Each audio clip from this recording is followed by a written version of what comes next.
इससे पहले भी 30-40 एमएलए बने। आखिर विधानसभा में फिर वीडियो क्यों नहीं आपका निकल रहा है? चूँकि वीडियो आपको पूर्व में बहुत निकला, जिसमें पार्टी के व्हिप के द्वारा बोलने की ज़रूरत होती है, उनको बुलवाया जाता है। इस बार का जो विधानसभा चला, इसलिए आप वीडियो नहीं देख रहे हैं कि विपक्ष ने पूरे विधानसभा का बहिष्कार किया। आप पर आखिर आरोप लगातार क्यों लग रहा है भाई, इसी विधानसभा में कि विधायक जी नहीं आते हैं घटनास्थल पर? आरोप निराधार है। मैं बेसी विधानसभा के हर घटना स्थल पर पहुंचता हूं। लेकिन लेट पहुंच रहे हैं सर। कभी नहीं लेट पहुंच रहे हैं। आज भी आप काफी दिनों से कटाव हो रहा है। विधानसभा सत्र चल रहा था। अच्छा। आप मेरी व्यवस्था को भी तो देखिएगा। आपको कोई काम नहीं, आप चले आते हैं। आपसे तात्पर्य आपका नहीं है, हम और लीडरान को कह रहा हूँ, उनको कोई काम नहीं, वो चले आते हैं। गुफ्तार की गाजी की तरह अपना भाषा बोल देते हैं।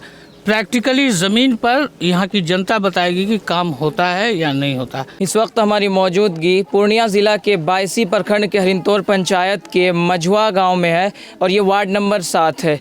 कई दिनों से लगातार सीमांचल का एरिया जो है बाढ़ से बहुत ही ज़्यादा पीड़ित है और लगातार घरें कट रही है, लगातार सड़क कट के नदी में विलीन हो रहा है। और अभी मौजूद हैं कैमरे पर बायसी विधानसभा के विधायक जी, इनसे हम बातचीत करेंगे।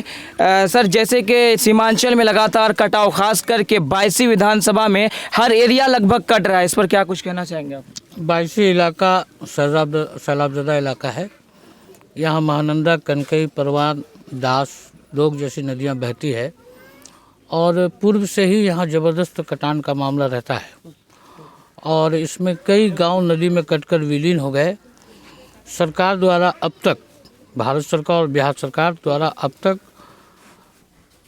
जो पीड़ित परिवार है उसे पुनर्वास की व्यवस्था नहीं कराई गई और नदियों को प्रोटेक्ट करने का जो अस्थायी समाधान है वो नहीं किया गया। इस संदर्भ में हम लोगों ने सरकार में भी कई बार कॉरेस्पॉन्डेंस किया है, विधानसभा में क्वेश्चन भी किया है और यहाँ के जो आला अधिकारी हैं, जिला पदाधिकारी, कार्यपालक अभियंता, उनको हमने अभी दिया भी है लिखित बिफोर बाढ़ कि इन गांवों को प्रोटेक्ट किया जाए। नहीं करने से ज़बरदस्त यहाँ के लोगों को दिक्कत होगा। अभी कार्यपालक अभियंता से भी हमने बात किया तो उन्होंने कहा कि कुछ जगह पर कार्य चल रहा है। चूँकि गत वर्ष भी यहाँ ज़बरदस्त कटाव हुआ था 36 प्लेसेस पर, अभी यहाँ 52 प्लेसेस कट रहा है। कुछ जगह पर कार्य आरंभ भी हुआ है हम लोगों के मांग पर और कुछ जगह पर होना है। कार्यपालक अभियंता ने कहा कि कुछ पानी बढ़ेगा तब मझुआ गांव में बम्बू रोलिंग का काम होगा और इसके अस्थायी समाधान के लिए इसको टेंडर में हम लोग भिजवाने का काम कर रहे हैं ताकि इसका अस्थायी समाधान बंडाल के रूप में बन के हो जाए। अच्छा सर, एक सवाल मेरा ये है कि आप बोल रहे हैं पानी बढ़ेगा उसके बाद बम्बू रोलिंग होगा।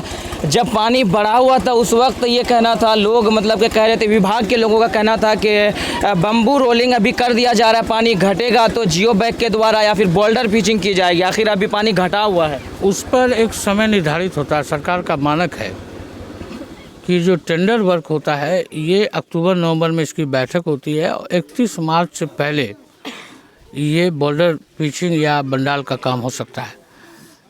ड्यूरिंग ए फ्लड पीरियड इसमें आपको फ्लड फाइटिंग का काम होगा और बम्बू रोलिंग का काम होगा। बम्बू रोलिंग के लिए जो पानी को डेप्थ चाहिए वो पानी ज़्यादा बैठ गया है, 2 फीट पानी बढ़ेगा, यहाँ बम्बू रोलिंग का काम होगा।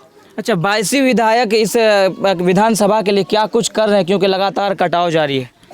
इसके लिए जो मैं कर रहा हूँ उसका कॉपी आपको दे दूँगा, जो आला अधिकारी को जो विधानसभा सत्र में क्वेश्चन किया है, सरकार का जो अस्थायी समाधान के लिए रिप्लाई आया है वो चीज़ आपको उपलब्ध करा दिया जाएगा। अच्छा, लगातार जो आपको कई मरतबा यहाँ की जनता ने आपको मौका दिया, आपने इसके लिए क्या कुछ किया? और लगातार कटाव जारी है ना, अब तक कहीं बोल्डर पिचिंग दिख रही है ना कुछ दिख रहा है, जियो बैग वो भी फंस के चला जा रहा है, बम्बू रोलिंग मैंने पूर्व में भी कहा कि इसके अस्थायी समाधान जब तक भारत सरकार जल संसाधन विभाग अपनी सक्रियता नहीं दिखाएगी, इसके लिए बजट का प्रोविज़न नहीं होगा। इसके लिए हम लोगों ने काफ़ी विधानसभा में मांग भी किया है सीमांचल की तरफ से। चूँकि सीमांचल का जो हलका है पूर्णिया, अररिया, किशनगंज, कटिहार, ये अफेक्टेड है इन नदियों से और इस नदियों से हज़ारों परिवार को प्लान करना जाना पड़ा है। बहुत सारे लोग सड़कों पर ज़िंदगी गुजार रहे हैं, खाने पीने के लिए मोहताज हैं। सरकार ने इसके अस्थायी समाधान का रास्ता नहीं निकाला है। भारत सरकार ने, भारतीय जनता पार्टी की सरकार ने और बिहार में नीतीश कुमार ने। पहले बॉर्डर पिचिंग का प्रोविज़न था, हम लोगों ने पहले बहुत जगह कुमड़वा वगैरह में भी बॉर्डर पिचिंग कराया था जो आज तक अस्थायी है। उस समय भी मैं विधायक था, लेकिन अभी की सरकार ये जो जियो बैग का दिया, ये कहीं से अस्थायी समाधान नहीं है, ये टिकता भी नहीं है। एक फ्लड टिक गया तो बहुत मुश्किल से, दूसरा फ्लड फिर आदमी को परेशानी होता है। मझुआ आप आए हुए हैं, मझुआ के लिए क्या कुछ करने वाले हैं? मझुआ गांव हमारा बहुत अफेक्टेड है नदी कटान से। इसके लिए अभी जो फ्लड फाइटिंग का वर्क है यथाशीघ्र शुरू होगा और इसके अस्थायी समाधान के लिए भी हम लोग भारत सरकार, बिहार सरकार में लिखा पढ़ी करेंगे कि इसका अस्थायी समाधान बॉर्डर पिचिंग या जियो बैग के माध्यम से हो जाए, ताकि आगे कटाव नहीं हो, यहाँ के जो परिवार है इनको कष्ट नहीं हो। अच्छा, यहाँ बताया जा रहा है, लोगों का ये कहना है कि यहाँ सड़क भी नहीं है, एक मिडिल स्कूल 8वीं क्लास तक स्कूल तक नहीं है। यहाँ पे कैसे शिक्षा प्राप्त करेंगे बच्चे? अभी तक पूछ लीजिए, अब मैट्रिक नहीं किए यहाँ के बच्चे। आपको बता देना चाहता हूँ कि जब मैं विधायक बना था, जितने स्कूल्स का यहाँ अभाव था, मैंने 150 स्कूल स्वीकृत कराया था। बहुत जगह स्कूल का निर्माण हुआ। आज पुराना मध्य विद्यालय है जो उत्क्रमित उच्च विद्यालय के रूप में तब्दील हो गया। जो पुराना हाई स्कूल्स था उसमें हम लोगों ने शिक्षण का, पठन पाठन का सारा व्यवस्था जो एक विधायक की बस में है वो हम लोगों ने कराया है। और इन विद्यालयों के जीर्णोद्धार का काम अभी यथाशीघ्र चल रहा है। शिक्षकों का अभाव था, सरकार उसमें बहाली कर रही है, चूँकि किसी विद्यालय में ऐसा आपको मिलेगा कि एक ही शिक्षक मिलेंगे पूरे विद्यालय में। जबकि कक्षा 8 के लिए विषयवार शिक्षकों की होना आवश्यकता है, जिसमें सरकार की पहल पर अभी बीपीएससी द्वारा शिक्षकों की बहाली हो रही है। अब कुछ दिनों में शिक्षा व्यवस्था सुधरेगा।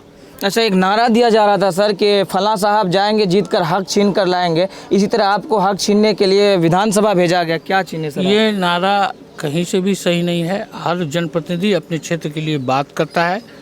आप बिहार सरकार के विधानसभा के वेबसाइट पर जाइए, अपने क्षेत्र के लिए जो विधायक निकम्मा होगा, उन्होंने जो यहाँ का बुनियादी इशू है उस पर क्वेश्चन नहीं किया होगा। मैं तो खुले चैलेंज करता हूँ कि 22 विधानसभा क्षेत्र में जो विषयवार जितने भी विषय है सरकार का ध्यान आकृष्ट कराया गया और इन विषयों पर क्वेश्चन हुआ है, सदन को चलने नहीं दिया। इसलिए आप किसी भी वीडियो में आप हम लोग का, विपक्ष का किसी भी नेता को वक्ता के रूप में देने का अपवाद, कोई निर्दलीय है, कोई किसी पार्टी का कोई एक एमएलए है, वो बोलता है ध्यान आकर्षण में, कटौती प्रस्ताव में, शून्यकाल में, लेकिन मौजूदा जो विपक्ष है, जो महागठबंधन जिसको कहते हैं राष्ट्रीय जनता, उसके एक भी नेता का बयान नहीं दिखाई। आज़ादी के बाद से आज ये क्षेत्र विकास के दृष्टिकोण से उपेक्षित रहा है। आज मैं ही एमएलए नहीं बना, हमारे जी एक एमएलए को 25 साल 30 साल का वक्फा भी मिला है। उन्होंने अपने कार्यकाल में 30 साल में क्या किया? क्या नदी कटान को बचाने के लिए उसके पास समस्या का समाधान उस टाइम में नहीं था? क्या नदियों के मामला को लेकर उस इलाके से जीते थे विधानसभा में, उनको बात नहीं करनी चाहिए थी? क्या महानंदा बेसिन जैसा प्रोजेक्ट बना, क्या उनको विरोधाभास नहीं करना था? उस वक्त वो चुप रहे।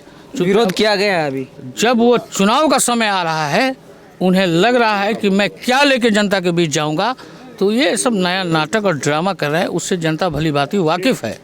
चलिए, ये कुछ बातें हुई जो यहाँ के 22 विधानसभा के विधायक हैं और बातचीत हुई, और इस बात में आपको क्या कुछ लग रहा है कमेंट ज़रूर कीजिएगा। फिलहाल जय हिंद, जय भारत।